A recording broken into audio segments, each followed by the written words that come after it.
आप सभी लोगों का स्वागत है फिर से एक बार रिदवान क्रिक जोन में। आशा करता हूँ आप सभी लोग सही सलामत होंगे। तो चलिए शुरू करते हैं आज का वीडियो, जो कि कल खेला गया था। वही मुंबई इंडियंस और वही दिल्ली कैपिटल्स के बीच और शानदार मुकाबला था, जिसमें से दिल्ली कैपिटल्स ने टॉस जीतकर पहले बल्लेबाजी का फैसला किया था।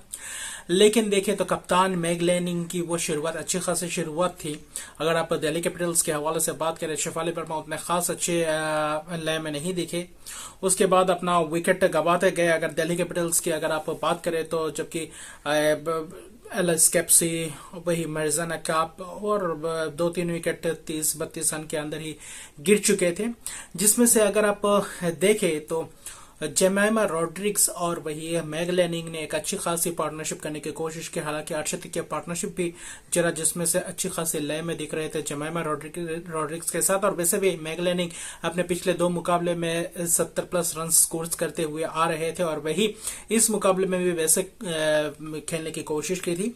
लेकिन इस मुकाबले में जब मैग लैनिंग वही देखे तो जेमाइमा रॉड्रिग्स के साथ जो पार्टनरशिप कर रहे थे, तब ऐसा लग रहा था कि शायद यहां से वापसी कर सकती है दिल्ली कैपिटल्स और एक अच्छा पार्टनरशिप बना के आने वाले बल्लेबाजों के लिए और भी आसान कर पाएंगे। ऐसा लग रहा था कि ताकि 150-60 तक का स्कोर ले जाए। लेकिन वही हुआ जहां पे दिल्ली कैपिटल्स फंस गया। जेमाइमा रॉड्रिग्स का विकेट जब गिरा 81 पे, चौथा विकेट गिरा था और वहीं पे 84 रन के अंदर आते आते देखे तो 7 विकेट गवा चुके थे और 2-3 रन के अंदर ही अंदर 4 विकेट गवा गए थे। और वहीं पे दिल्ली कैपिटल्स फंस गया इनिंग्स दिल्ली कैपिटल्स का। और मैग लैनिंग कल हालांकि फिर से एक और बार अच्छी खासी पारी खेली, 43 रन की पारी खेली। लेकिन वो भी अगर देखें तो 41 गेंदों में वो पारी खेली। लेकिन अच्छी खासी इनिंग्स बिल्डअप करने की कोशिश की थी। जेमाइमा रॉड्रिग्स ने भी 25 रन की पारी खेली। लेकिन दोनों ही बल्लेबाजों का विकेट जब गिरा, उसके बाद फिर से कोई बल्लेबाज आकर के पारी को संभालते और अच्छी खासी अंत तक ले जाते, वैसे बल्लेबाज नहीं कर पाए। और जिसके कारण देखे तो आने वाले बल्लेबाज आते गए और उतने रन बोर्ड पे लगा नहीं पाए, जिसके कारण आखिर में जाते जाते पूरे 20 ओवर भी खेल नहीं पाए।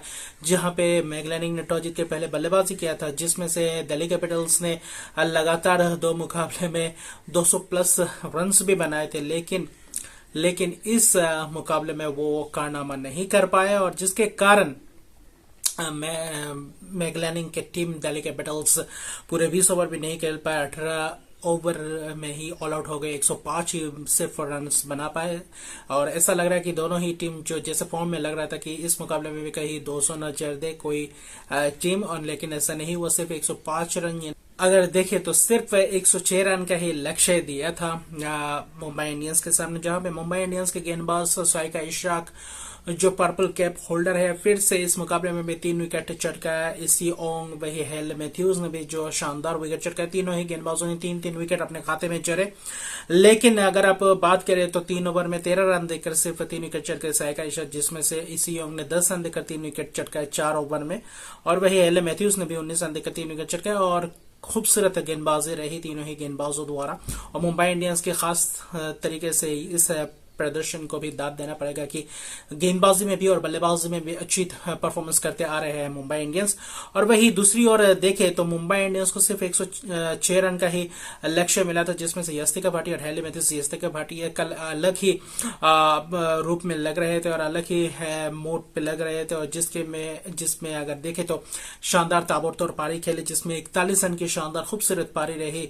अगर आप यस्तिका भाटिया की बात करें तो और अच्छी खासी लय पकड़े इस मुकाबले में 41 रन बनाए 32 गेंदों में, और शानदार ये पारी रही हेली मैथ्यूज के साथ। और जब यस्तिका भाटिया बल्लेबाजी कर रहे थे उसके साथ हेली मैथ्यूज भी एक एंकरिंग रोल अपना रहे थे, जिसके कारण यस्तिका भाटिया अच्छी खासी पारी खेल रहे थे। हालांकि 8 चौके जड़े, लेकिन कल हेली मैथ्यूज उतने खास अंदाज से ज्यादा ताबड़तोड़ पारी नहीं खेले, फिर भी 32 रन बनाए। लेकिन वही मैच इनिंग प्रदर्शन रहा यस्तिका भाटिया और वही हेले मैथ्यूज द्वारा। आखिर में जाते जाते नेटाली सीवर ब्रंट और वही हरमनप्रीत कौर कप्तान ने आकर आखिर में जाकर जो बचा कुछ मैच था वो निकाल के ले गए दिल्ली कैपिटल्स के हाथ से।